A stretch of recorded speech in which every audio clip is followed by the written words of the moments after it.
How are you? Okay, how you guys doing out there? Thank God. Thank God. Little It's been a technical bit of difficulties this delay. morning. Yeah, Let me just make sure that everything's set up here on my Twitter feed there was a from that. gigantic group of going up to the Temple Mount today of these future soldiers. So they clogged Oh, the mikveh. oh, wow. About Okay, 50 of them. so welcome to all our guests and friends who are joining us either now or later. Um, I'm Meir Weinstein, and I'm joined with Baruch ben Yoseph. Baruch is on Arbeit on the Temple Mount. Baruch, this week's Parsha is Parsha Tetzaveh, and it's very interesting that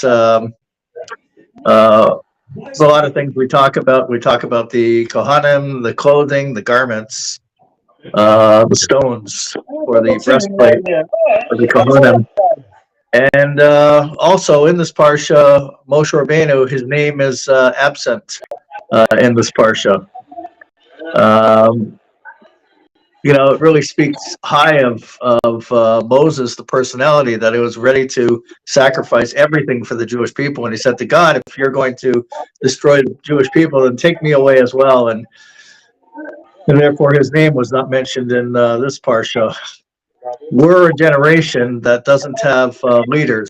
We do have unbelievable youth that are in the army. The youth today, apparently, they're wearing an emblem of the Beis Hamikdash. And in this parsha, we're talking about the Kohanim and the breastplates and the clothing for the Kohanim, everything related to the Beis Hamikdash.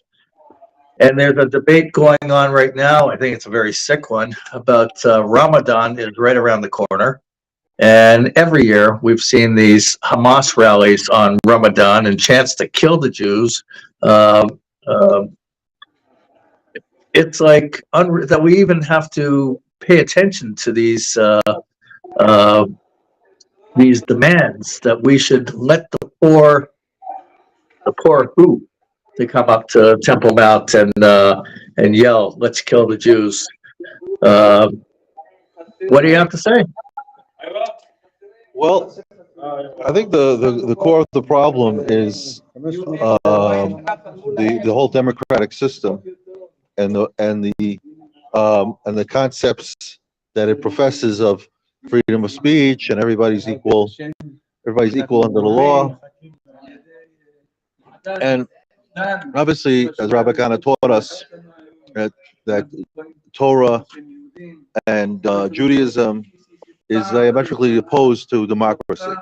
There's no democracy in Judaism. The only the only vote that there was that was based on a majority was the Sanhedrin. That if there were 23 or 71 judges and they were dealing with an issue, so majority rules.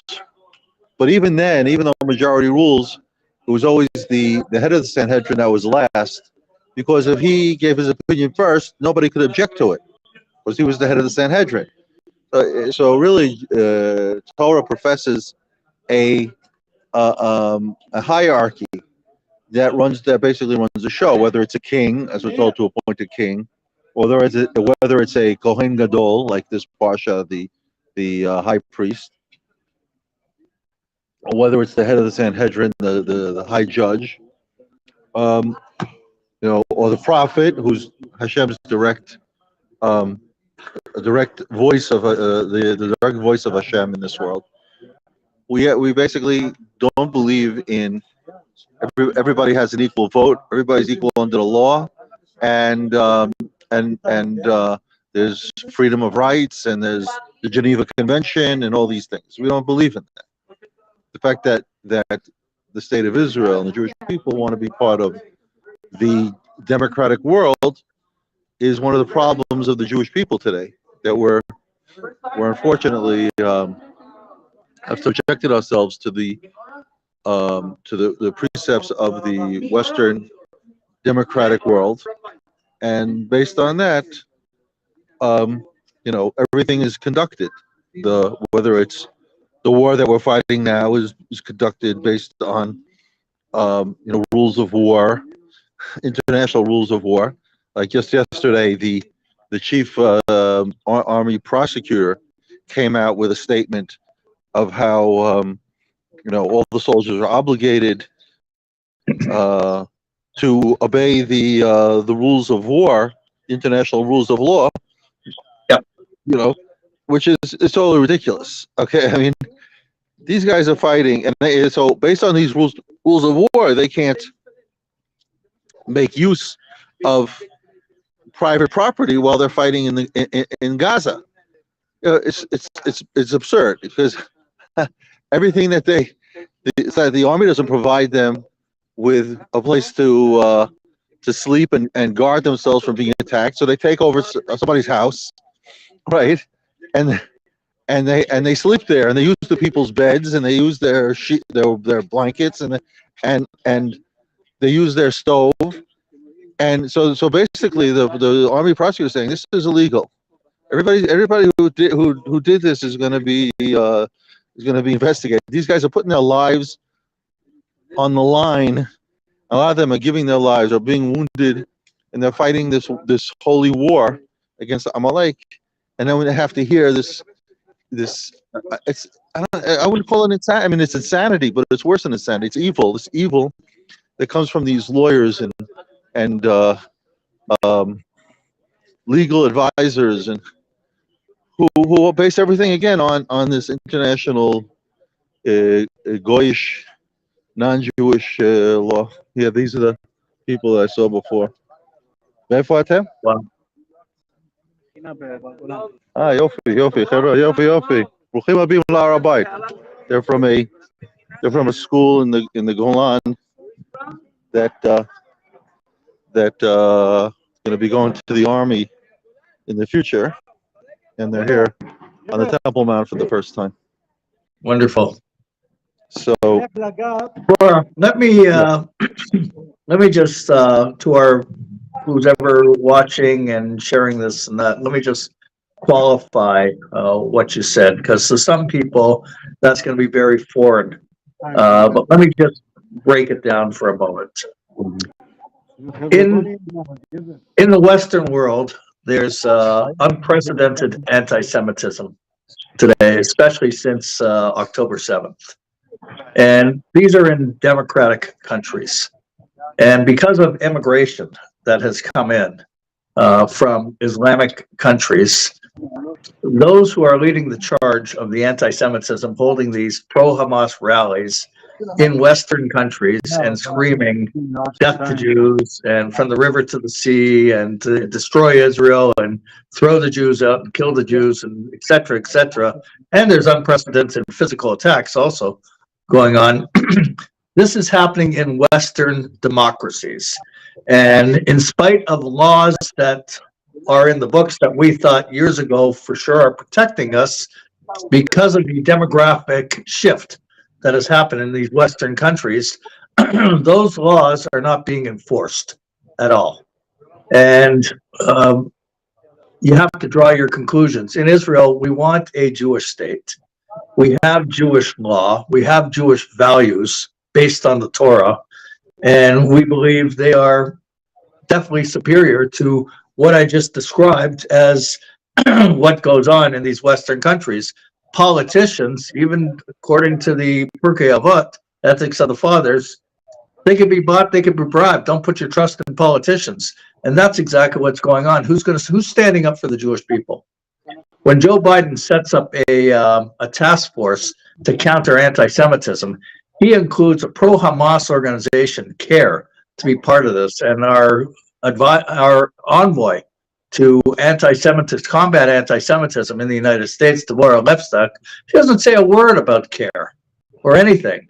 And they're front and center with all these rallies attacking the Jewish community. We got the same situation here in Canada and in other European countries. There's no question about it. So when we talk about, or when you're explaining about the difference of we don't want democracy, what we want is our laws, which are rooted in truth, and they don't change. They don't just change at the whim a demographic shift or anything. No, we want a Jewish state, run and controlled by Jews, always controlled by Jews, a definitely Jewish majority, and we want to make sure that we protect that.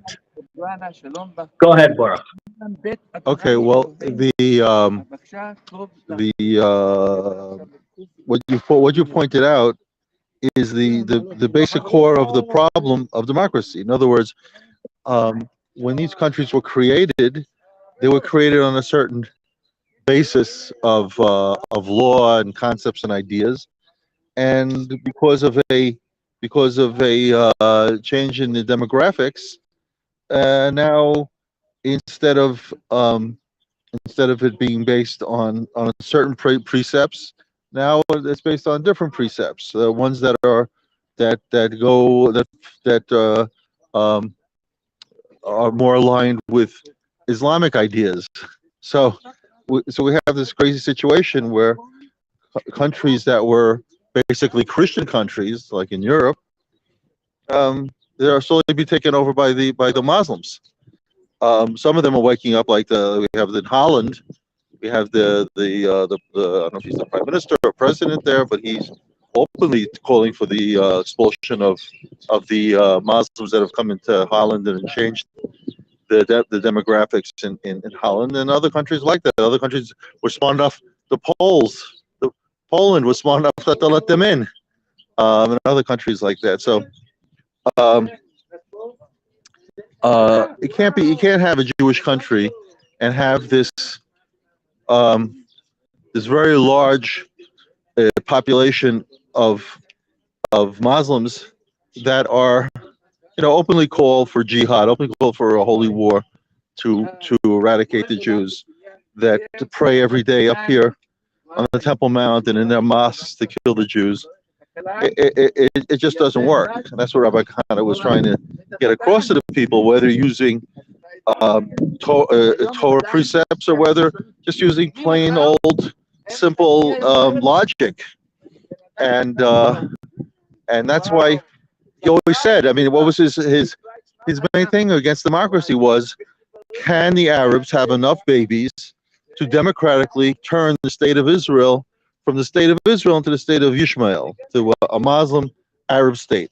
Is that why the pioneers and the Zionist movement came here and bought the land and worked the land and gave their lives so that one day a Arab minority could become a majority and change the country into an Arab state? Now we saw that the previous government, before this last government, before this present government, the last one, which was the Yair Lapid Naftali Bennett government, was based on 4 members of the Islamic Brotherhood.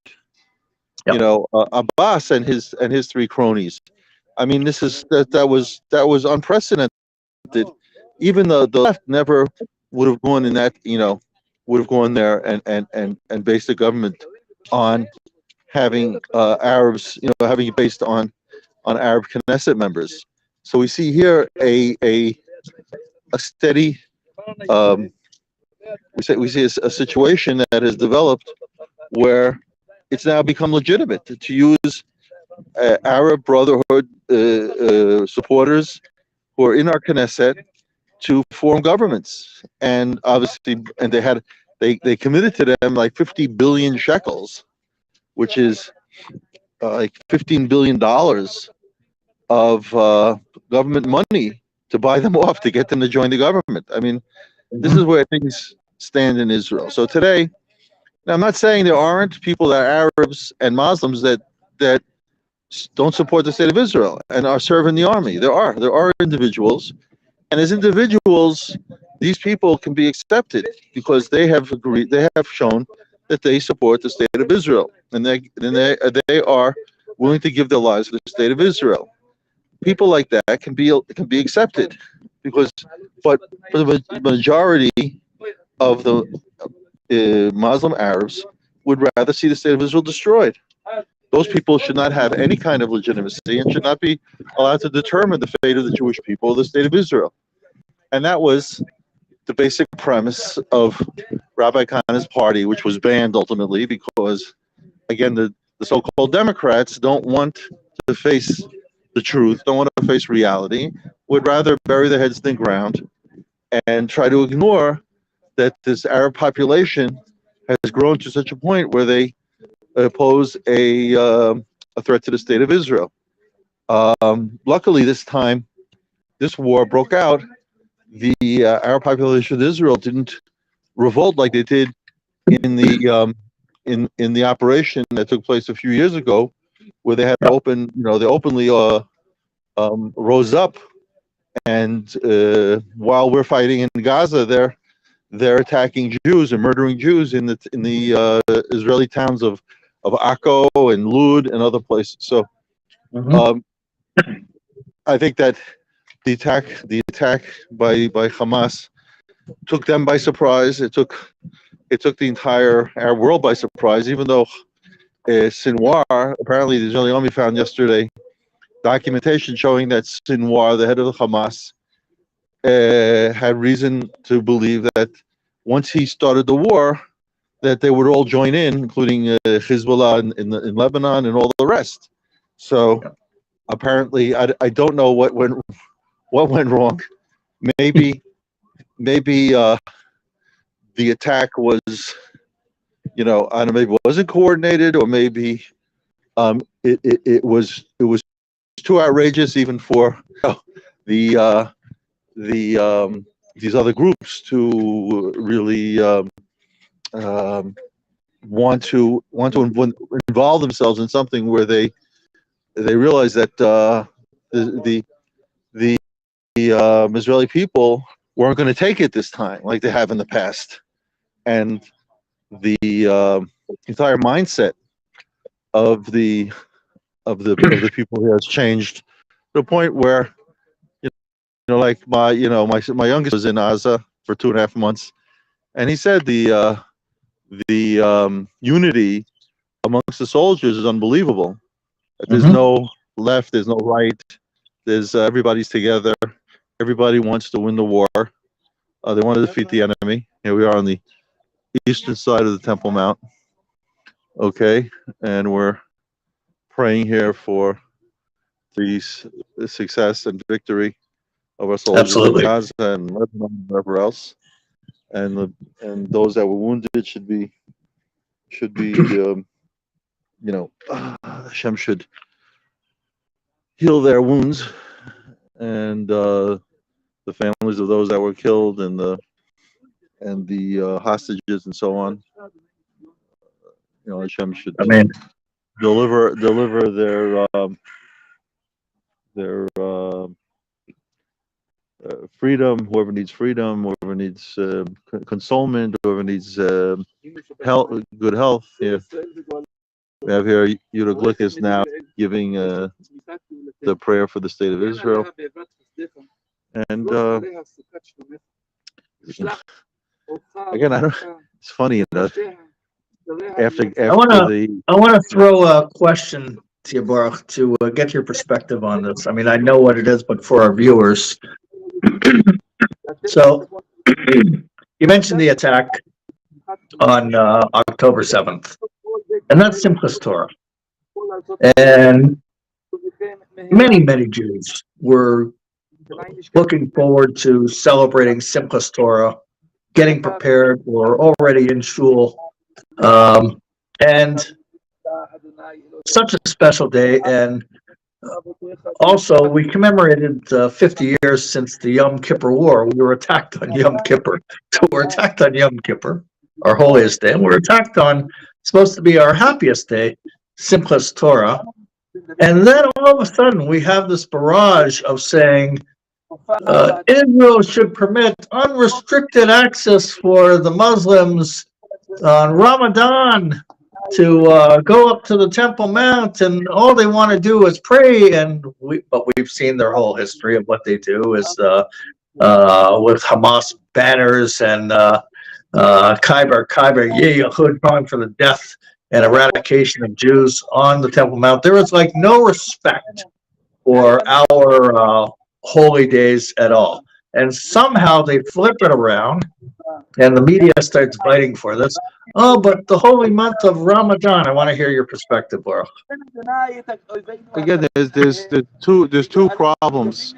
One problem is, again, the idea that, well, it's not all the Muslims.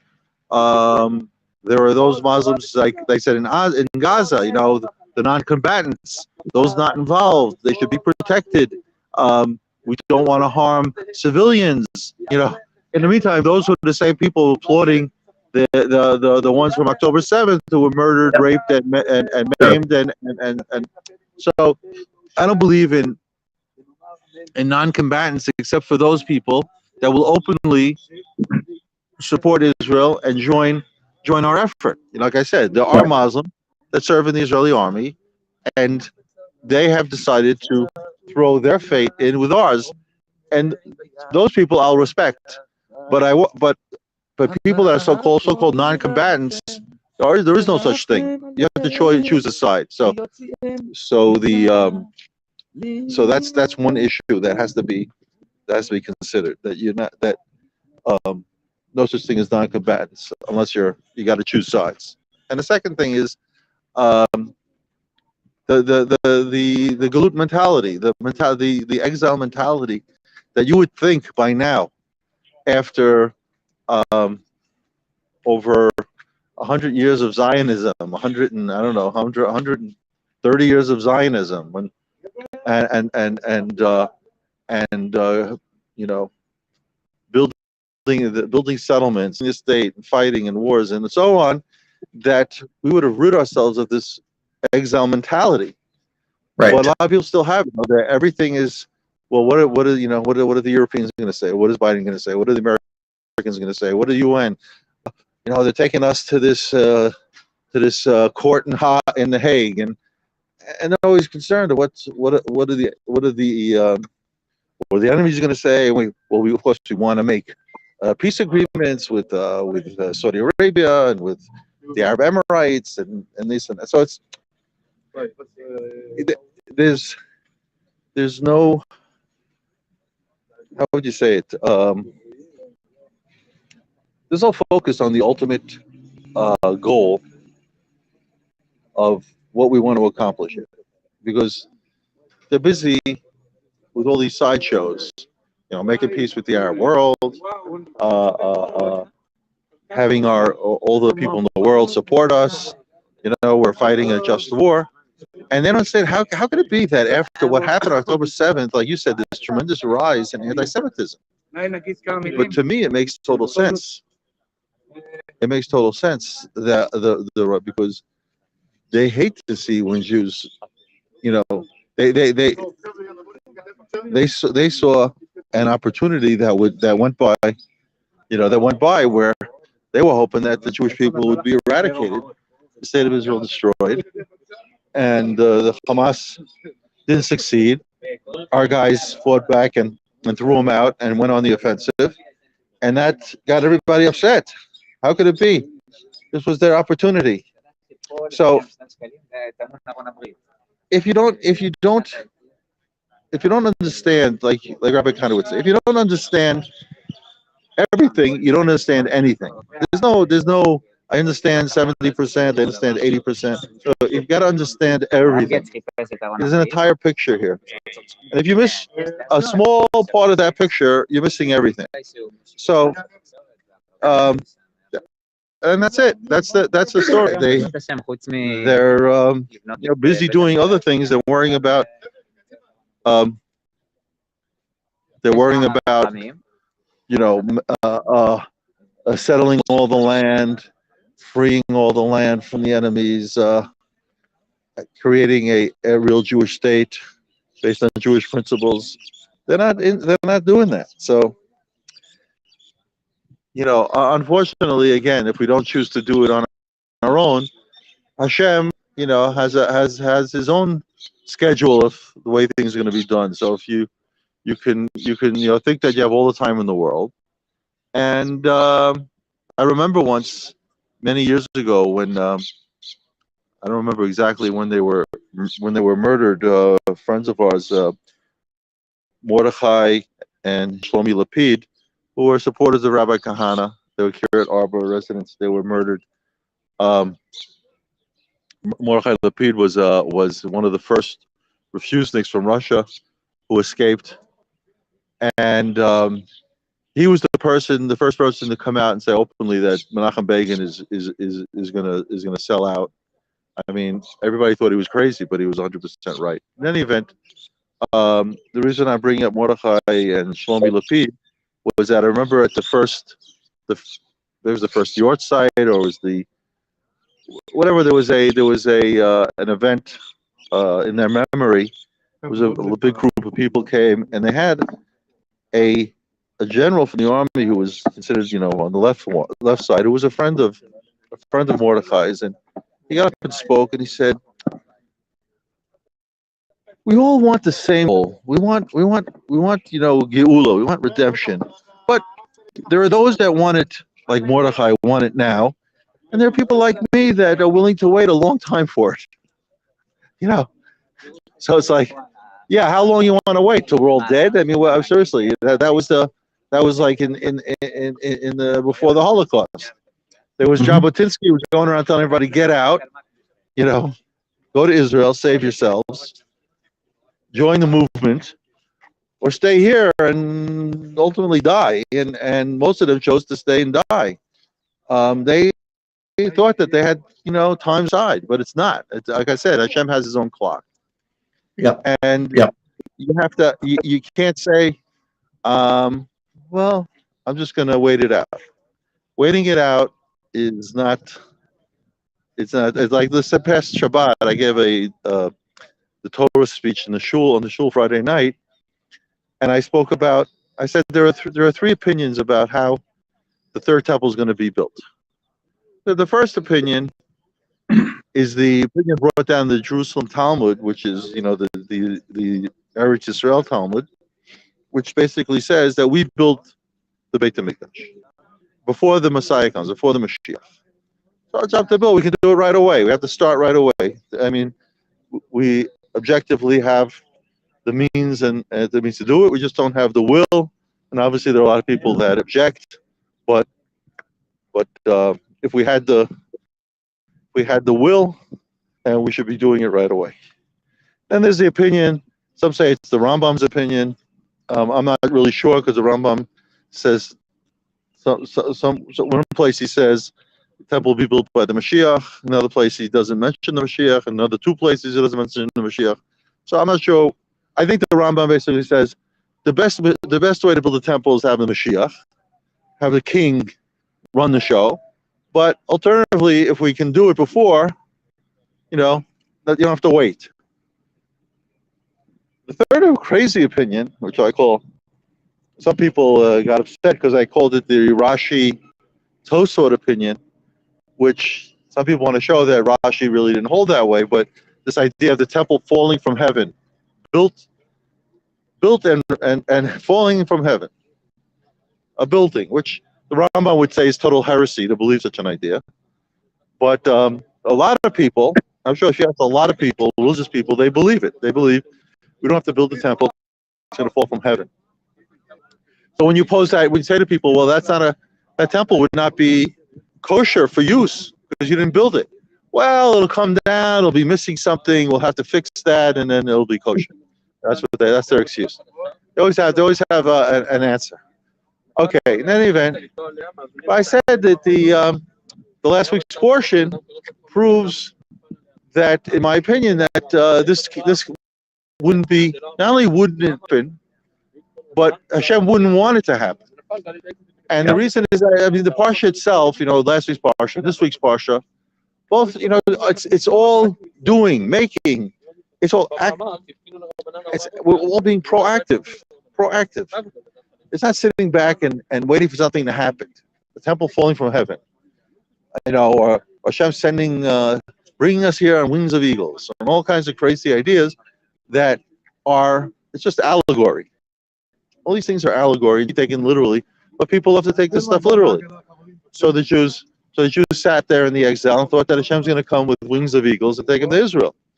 In the end, they ended up in Hitler's infernos in Hitler's crematoriums. So you don't wait around for miracles to happen.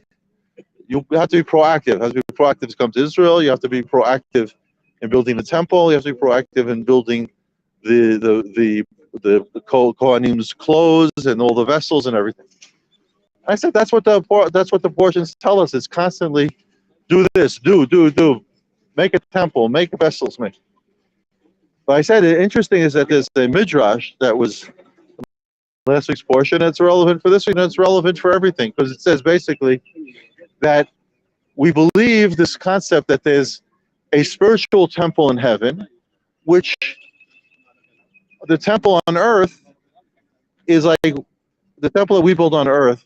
It's like a mirror of the temple in heaven. There's the temple in heaven has an altar, and the temple on earth has an altar. The temple in heaven has a holy of holies, and the temple on earth has a holy of holies. Yeah. And one is spiritual and one is physical. Yep. So the question is, why would if Hashem has his own temple in heaven with the angels, what does he need to come to the earth and dwell? Why does he need a house in this world to dwell in amongst the people? Wouldn't he rather stay in his spiritual temple in the heavens? And Right. the answer given by the rabbis is no. Hashem prefers he prefers a temple that's built by people than a spiritual temple in heaven. And he'd prefer to be here, dwell in the earth amongst the people, than be amongst the angels in the temple in heaven. So we see here, if that's what Hashem wanted in the desert, when that would have been the ultimate place to build, to have a temple, to have an altar, have a tabernacle fall from heaven, like the manna fell from heaven and other things fell from heaven, you know. Okay, so let the tabernacle fall from heaven, right? But it didn't. Even in the desert, where it's very difficult to do anything, we're told to build, we're told to do, we're told to make. So that's the answer. The answer is that we have an obligation to be proactive, whatever we do. We can't sit back and let things happen on their own. Letting things happen on their own is very bad and very dangerous. That means basically, okay, now we're in Hashem's hands, and we have to hope that Hashem has mercy on us, because Hashem could also be angry, and there's mercy and there's judgment. So you don't want to wait and be passive. You want to be proactive. By being proactive, Hashem will hopefully help and will be successful. Like we saw on October 7th, when we were passive, they killed 1,000, almost 1,500 people. I'm not sure the exact number. It was between 1,200, 1,500 people, including 340 soldiers. Since we went on the offensive, it's all totally changed. The numbers, even in a war, in a going in and attacking them and fighting them, there are close to 300 soldiers were killed. But that's over a period of 4 months fighting a war. So it just shows you that when we're passive, the anger of Hashem is upon us, and when we're proactive, the mercy of Hashem is upon us. I've said in the past, and I'll say it again. It might be a concept that's a little difficult to understand, but there's, take a coin, a virtual coin, and on one side of the coin is the temple, and the other side of the coin is war. If there's no temple, then the way to serve Hashem is through war. The purpose of the temple is to bring peace and peace and security to the world. That through the sacrifices, through the burning of incense, through the service of the Kohanim, wearing the priestly clothes, everything involved around the temple brings peace sustenance, and stability to the world. It brings a rule of mercy of Hashem upon the world, to the point where the rabbi said that if the goyim, the nations of the world, understood how important the temple was to them, they surrounded it with armies to guard it, that nothing should, God forbid, happen to it, and not want to destroy it like they did in the past, because it brings total blessing to the world. The air, the water, the food, everything is blessed.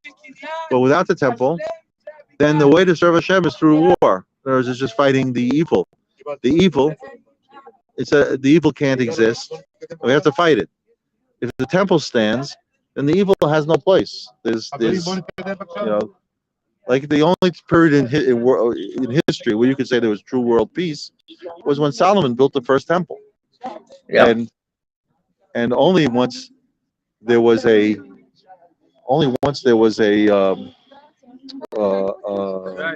situation where there was a split.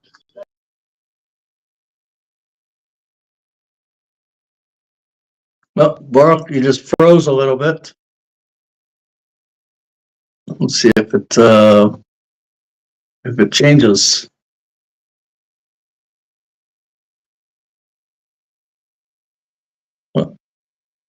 Okay, I guess Baruch just logged off for a moment. Let's see if he logs back on. And we'll continue. I'm going to ask everyone who's watching if you could please share this on whatever platforms you use, be it Twitter, Facebook, Instagram. We'd appreciate it. Where's Baruch?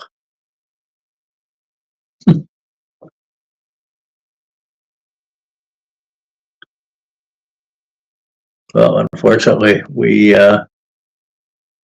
he's trying to log back on, but there's I don't know what the issue is.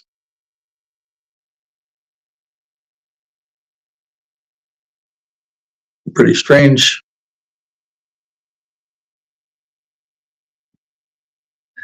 Well, let me thank everyone for joining us. Again, please share this on whatever platform you use. If you're on WhatsApp groups as well, it's being broadcast from our YouTube channel. It's also being broadcast from our Twitter account. It's on Facebook. We're trying to reach as many people as possible and make a difference through the information that we're conveying. We started off, this is have a discussion about the Parsha of the week. That's what we've been doing for the past number of months. And this week's Parsha is Parsha Tetzaveh. And, it's been a pleasure presenting this to you live from the Temple Mount with Baruch ben Yoseph, who's there. And as he pointed out, there was quite a few people, quite a few Jews on the Temple Mount.